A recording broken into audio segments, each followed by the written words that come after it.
Hey guys, welcome back to another quick how-to video, and today I'm going to show you how to add an image in Google Sheets using your mobile phone.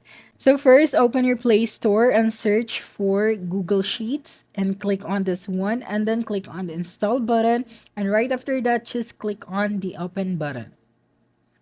Now you just have to click on this plus icon at the bottom right corner of your screen to create a new spreadsheet. That's right. Now we just have to zoom it out and then go to the Google and search for the image that you want to add.